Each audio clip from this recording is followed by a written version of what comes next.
नमस्कार, जय हिंद। देखिए, अगर आप 5G स्मार्टफोन खरीदने के लिए जा रहे हैं तो इसमें दो चीज़ और ध्यान में रख कर के खरीदना चाहिए। ये दोनों पैरामीटर बहुत ही इंपॉर्टेंट होते हैं। पहला होता है बैटरी बैकअप। जो मोबाइल का बैटरी बैकअप होता है वो अच्छा खासा आपका बैटरी बैकअप होना चाहिए, ताकि एक बार अगर आप फुल चार्ज करें तो कम से कम आपको 3 से 4 दिन का बैटरी बैकअप आराम से मिले। दूसरा होता है चार्जर। जो मोबाइल का चार्जर होता है वो फास्ट चार्जिंग होना चाहिए, और जो उसकी केबल होती है वो भी अच्छी खासी रगड़ केबल होनी चाहिए, ताकि क्या नाम है लूज ना हो, उसके क्या नाम है ब्रेकआउट ना हो। ये सारी चीज़ें, ये पैरामीटर आपको देख करके लेना चाहिए, क्योंकि अगर मोबाइल आपका चार्ज नहीं होता है तो डेड हो जाता है, और डेड मोबाइल कभी भी काम नहीं करता, कभी भी ऑपरेट नहीं करता है। देखिए, जो आपका एडाप्टर होता है उसमें बेसिकली तीन ही पैरामीटर होते हैं। पहला होता है वोल्टेज, दूसरा एम्पियर, तीसरा वाटेज। ये तीनों पैरामीटर बहुत ही इंपॉर्टेंट हैं। आपको मैं समझाऊंगा कि ये तीनों पैरामीटर क्या क्या करते हैं और कैसे आपके फोन को जल्दी से चार्ज कर देते हैं, फास्ट चार्ज कर देते हैं। देखिए, जब आप फोन खरीदते हैं तो इसमें क्या नाम है, जो सबसे पहले पैरामीटर आता है वो एम्पियर आता है। एम्पियर मतलब होता है कि धारा। धारा किसे कहते हैं, सबसे पहले ये देख लीजिए कि धारा कहते किसे हैं। देखिए, धारा का जो अगर शुद्ध हिंदी देखा जाए तो धारा का मतलब होता है, धारा किसी चीज का भी हो सकता है, जैसे पानी का धारा हो सकता है,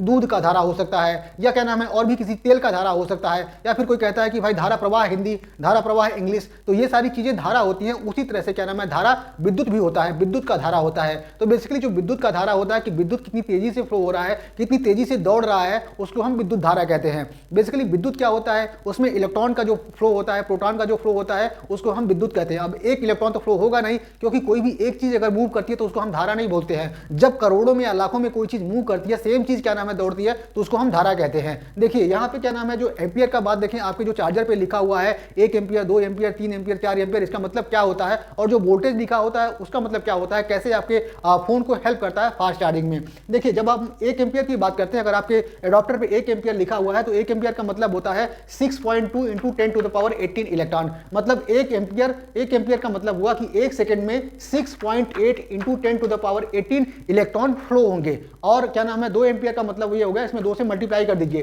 2 into 6.2 into 10 to the power 18। इतने ज्यादा इलेक्ट्रॉन 1 सेकंड में फ्लो होंगे। और यहाँ पे अगर मान लीजिए वोल्टेज लिखा है, जैसे मान लीजिए आपके मोबाइल पे या आपके एडाप्टर पे 2 वोल्टेज लिखा हुआ है, तो देखिए अब इस इलेक्ट्रॉन को फ्लो करने के लिए पीछे से हमें फोर्स लगाना पड़ेगा। अब फोर्स कौन देगा, भाई कोई आदमी तो है नहीं कि जाकर के पीछे से इलेक्ट्रॉन को धकेलेगा। अगर आदमी ही जाकर के इलेक्ट्रॉन को धकेलेगा तो उसे करंट मार देगा और मर जाएगा। तो यहाँ पे पीछे से पुश करने के लिए, पीछे से धक्का देने के लिए, पीछे से फोर्स करने के लिए इलेक्ट्रॉनों को हमें कुछ फोर्स की रिक्वायरमेंट होती है, और वो फोर्स कौन देता है, वोल्टेज देता है। तो जितना ज्यादा वोल्टेज होगा आपके एडाप्टर में, जितना ज्यादा वोल्टेज होगा उतनी तेजी से इलेक्ट्रॉन आगे की तरफ फ्लो होंगे। 1 सेकंड में उतनी तेजी से इलेक्ट्रॉन और ज्यादा जाएंगे, और उससे आपका क्या नाम है जो फोन का बैटरी है जल्दी चार्ज हो जाएगा। आपके फोन के बैटरी में जल्दी चार्ज स्टोर हो जाएगा, इलेक्ट्रॉन स्टोर हो जाएगा, जिससे आपकी बैटरी फुल चार्ज हो जाएगी। तो ये दोनों बहुत ही इंपॉर्टेंट होता है दोस्तों। अगर क्या नाम है, अगर 3 एम्पियर का अगर आपको एडाप्टर मिल जाता है या 4 एम्पियर का एडाप्टर मिल जाता है तो आपका फोन बहुत जल्दी से चार्ज होगा। और 5 वोल्ट या 11 वोल्ट का अगर क्या नाम है एडाप्टर उस पर लिखा है तो यानी इलेक्ट्रॉन को बहुत ज्यादा फोर्स मिलेगा, और आपकी जो बैटरी है, फोन की बैटरी है, वो बहुत जल्दी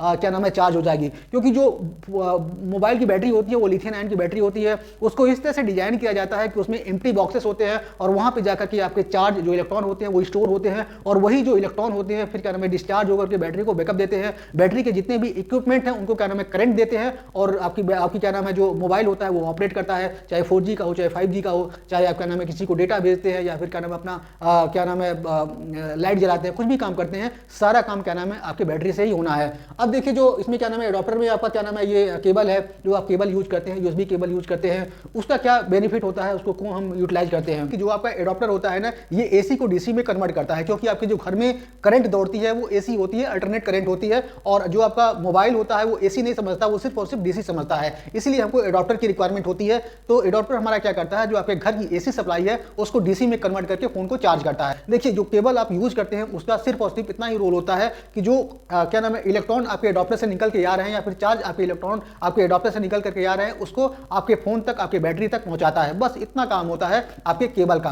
केबल की लेंथ कभी भी 0.5 मीटर से या क्या नाम है 1 मीटर से ज्यादा नहीं होनी चाहिए, क्योंकि केबल की लेंथ जितनी ज्यादा लेंगे उसका उतना ज्यादा रेजिस्टेंस होगा। अब देखिए रेजिस्टेंस क्या होता है, देखिए जब आपका क्या नाम है ये एम्पियर क्या नाम है धारा फ्लो होता है ना, इलेक्ट्रॉन जब फ्लो होते हैं तो उसको रजिस्ट करने के लिए, अर्थात उसको रोकने के लिए रेजिस्टेंस सामने आ जाता है, जो इलेक्ट्रॉन के फ्लो को रोकता है। अब जितना ज्यादा रेजिस्टेंस होगा उतना इलेक्ट्रॉन धीरे धीरे चलेंगे, और जितना कम रेजिस्टेंस होगा उतना ही तेजी से इलेक्ट्रॉन चलेंगे। तो आपका केबल जितना कम लेंथ का होगा उसकी रेजिस्टेंस उतनी ही कम होगी और आपके जो इलेक्ट्रॉन हो और आपके क्या नाम है धारा है वो जल्दी से प्रवाह होकर के आपके मोबाइल को फुल चार्ज कर देगी। इसीलिए आपको 0.5 मीटर लेंथ से ज़्यादा नहीं लेना चाहिए या मैक्सिमम 1 मीटर लेंथ से केवल ज़्यादा नहीं होना चाहिए। तो ये सारा पैरामीटर आप देख करके हमेशा अपने मोबाइल को खरीदें, अपने चार्जर को खरीदें, अपने अडॉप्टर को खरीदें और अपने केबल को खरीदें। वीडियो अच्छा लगा हो तो इसको लाइक कर दें, अपना फीडबैक सुझाव कमेंट बॉक्स में दीजिए कि हमारा वीडियो कैसा लगा और कहाँ पे त्रुटि है ये जरूर मेंशन करिए और हमारे चैनल को सब्सक्राइब कर लीजिए। तब तक के लिए फिर मिलेंगे दोस्तों, नमस्कार, जय हिंद।